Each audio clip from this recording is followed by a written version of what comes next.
Today's lesson is lesson 101, rounding mixed numbers. So if I have the mixed number 7 and 3/4, it's between 7 and 8. And to round it to the nearest whole number, I have to decide, is 7 and 3/4 nearer to 7 or nearer to 8? We can use a number line to help us. We know halfway in between is 7 and 1/2.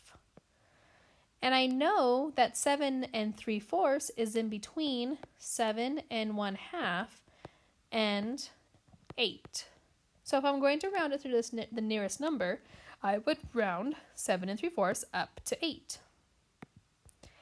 So if JD had 6 2/5 yards of rope, and I want to estimate the length of rope he had by rounding 6 2/5 to the nearest whole number.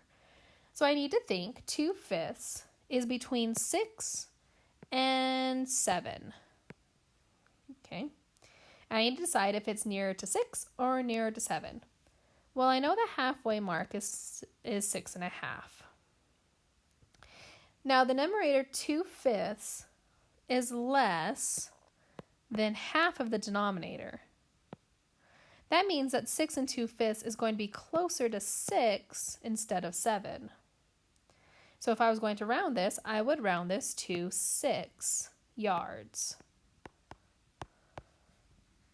Okay. On this next one, Kylie estimated the area of the rectangle as 45 square inches. Did she make a reasonable estimate? Well, I know the area of a rectangle is length times width.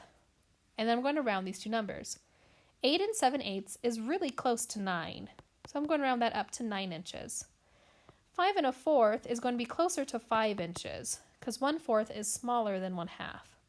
So if I do 9 times 5, that equals 45 inches, square inches. So yes, the answer would be yes, her answer is reasonable.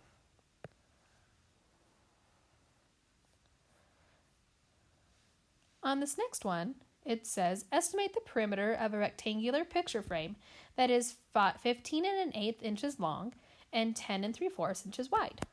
Well, we know that the perimeter equals 2 times the length plus 2 times the width. So I'm going to round 15 1/8 is going to round to 15, and 10 3/4 is going to round to 11. So my perimeter is going to equal 2 times 15 inches plus 2 times 11 inches. That leaves me with 30 inches plus 22 inches. 30 plus 22 is 52 inches. So the perimeter is about 52 inches. Okay, and that's it for your homework, or for this lesson. Good luck on your homework.